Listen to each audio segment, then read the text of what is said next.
Hey there. So, you're the leader. Congratulations, I guess. Everyone thinks you have all the answers now. You're supposed to be the steady hand in the storm, the one who absorbs pressure, the one who looks confident, even when you're not totally sure if you're pushing or pulling the right door. But lately, that job feels less like a shield and more like a weighted blanket you can't get out from under. Here's the value promise. By the end of this video, you'll understand why vulnerability, not bravado, is the most science-backed cure for leadership burnout. And I'll give you 3, maybe 4 practical ways to start using it this week. And listen, this isn't just theory. I've lived it myself. I've been the executive with the 5-alarm calendar. I've studied the psychology and science of leadership, and my framework, the Full Circle Leadership Practice, was designed for this exact challenge. Today, we're talking about one of its core approaches: get real.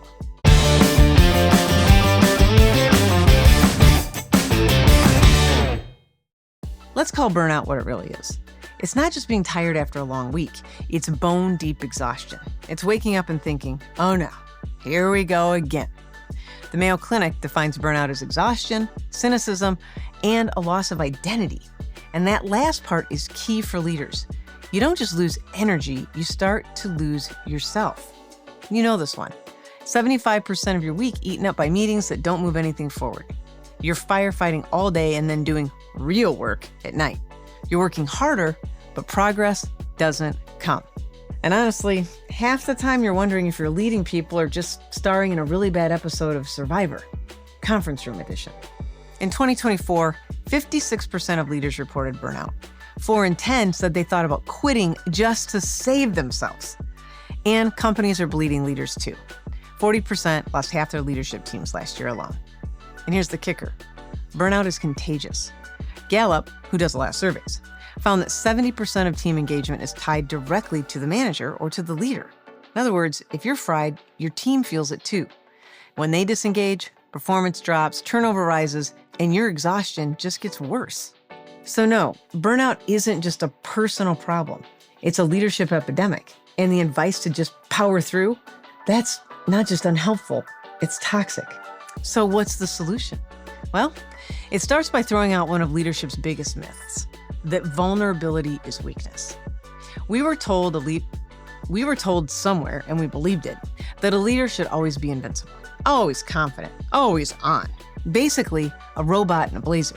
And the second you let your guard down, you'd lose credibility. But here's the truth. That armor you've been wearing and that lie we've been told and sold, that's what's burning us out. Pretending you always have to have the answers is exhausting, and it's also very unrealistic. And let's be honest, your team already knows you don't have all the answers. This is really silly. The jig is up. They have Google too, and AI. Let's be clear about what vulnerability is and isn't, first of all. The top researcher on this, Dr. Brene Brown, who I love, defines it with a simple formula: uncertainty, risk, and emotional exposure. It's having the guts to say, I don't know the answer to that yet. It's the risk of asking for help when you're swamped. It's the emotional exposure of admitting you made a mistake. It's not oversharing your personal drama or weeping in a board meeting. But think about that definition: uncertainty, risk, and emotional exposure. Doesn't that just sound like leadership? The job is vulnerability. The problem is we spend all our energy pretending it's not. We build this facade of being perfect, and the energy it takes to keep that facade up is what leads straight to burnout. The biggest obstacle to being a truly courageous leader isn't never experiencing fear. It's the armor we wear because we're afraid of feeling vulnerable. When a leader embraces vulnerability, they aren't showing weakness, they're showing incredible strength and that they're human. They're choosing to be a real person instead of wearing armor. They humanize themselves, which makes people trust them more. Think of leaders you really respect. Are they the ones who are perfect, who have all the answers and think they know it all? Or are they the ones who are honest about challenges and own their mistakes and their humanness? Vulnerability is just letting other people in. It's sharing the cognitive and emotional load instead of trying to deadlift it all yourself. It lets a leader go from being a single, stressed out point of failure to the center of a strong, connected team. By being open about challenges, leaders make it safe for others to do the same, building a culture of trust. And that is the ultimate defense against burnout for everyone. This is where the Full Circle Leadership Practice comes in. In the Get Real pillar, I teach leaders that the opposite of courage isn't fear, it's hiding. Vulnerability is simply choosing to stop hiding. And here's the paradox. The moment you stop pretending, people start trusting you more because now they see a human being. Here's a story. It's a story about Icarus.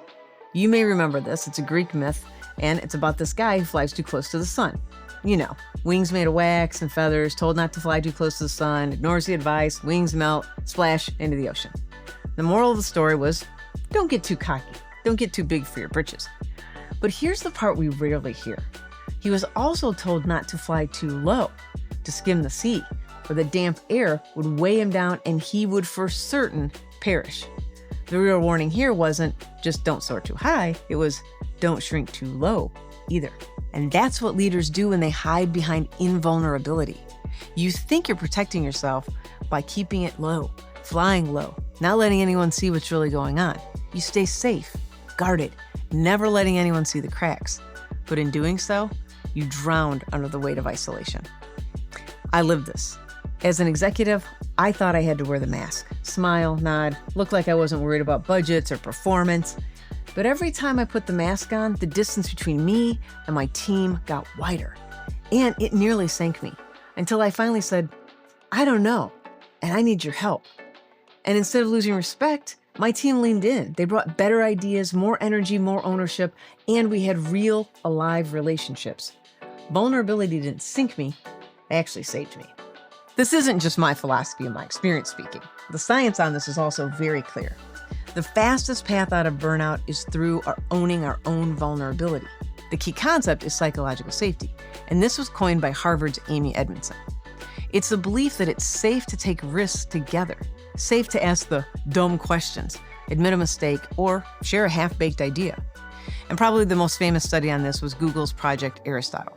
Google studied 180 teams in their organization to find the secret recipe, as if there was one, for a high-performing team.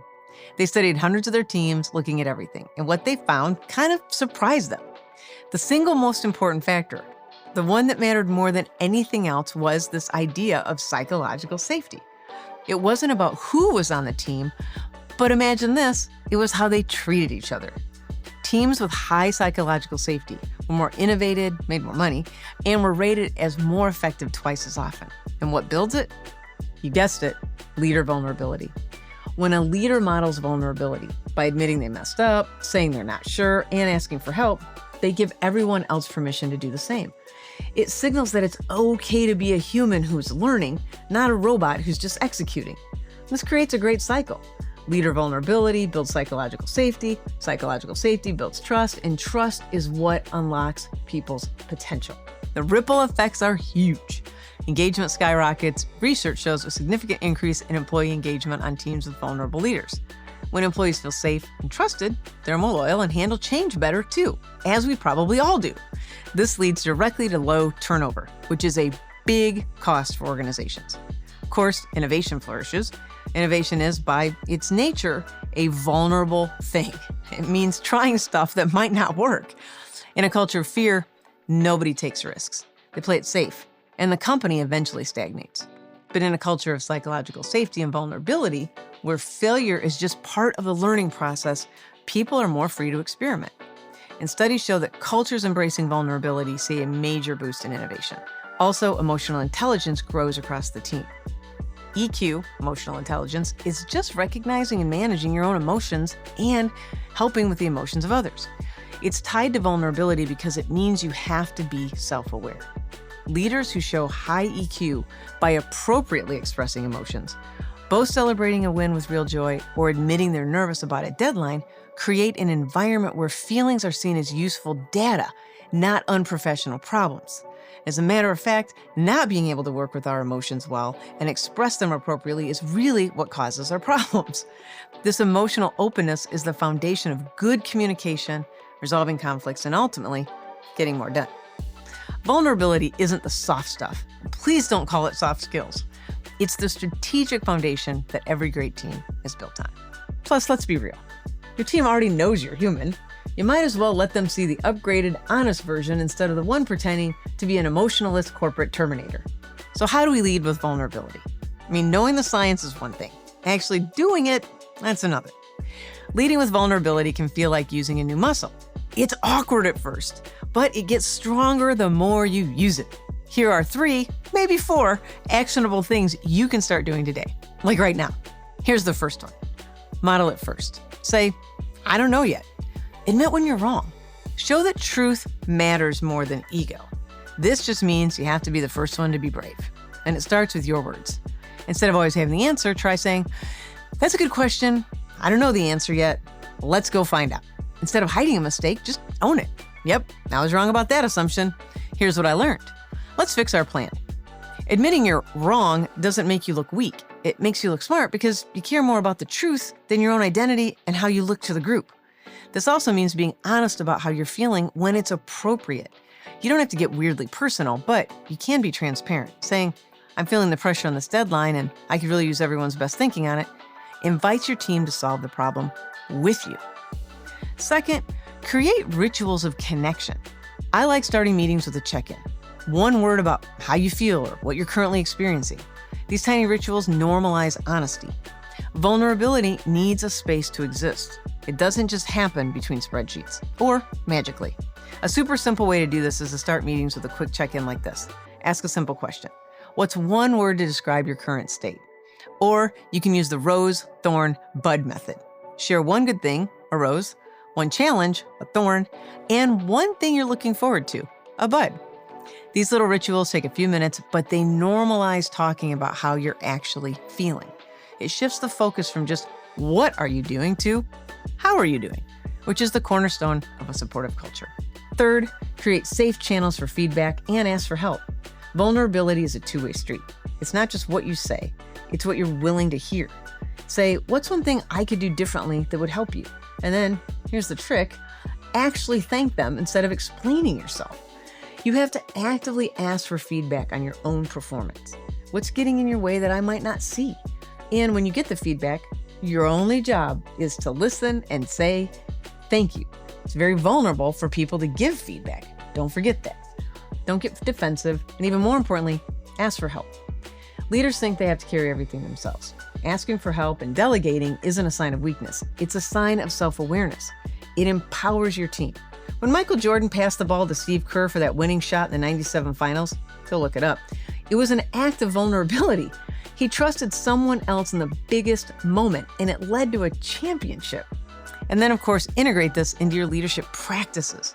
Leadership, by the way, is a practice. Vulnerability is the through line across the full circle leadership practice that I teach and work with clients on every day. It helps you get real, but it also fuels clarity, frees up energy, and helps you keep growing. By modeling vulnerability, creating rituals for connection, and asking for help, you turn the idea of psychological safety into something your team actually experiences every day. Remember, Michael Jordan didn't win all those championships by hogging the ball. Sometimes vulnerability is as simple as passing it to Steve Kerr for the clutch shot. Here's my challenge for you, fearless leader. This week, practice one small act of vulnerability. Maybe admit a mistake or ask for help or just tell your team how you're really doing. Drop your commitment in the comments. You might just give another leader the courage to do the same. Let's bring it home, shall we? The flawless, unflappable leader, outdated. That model doesn't just fail, it burns you out, and it drags your team down with you. The science is clear. The future of leadership is human. Vulnerability isn't weakness. It's strength redefined. So don't fly too high with bravado, but don't fly too low hiding behind armor either.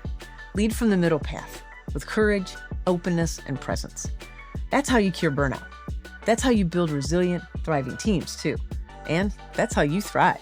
Hit subscribe to get more great stuff on how to thrive in the 9 to 5 and beyond. Happy thriving.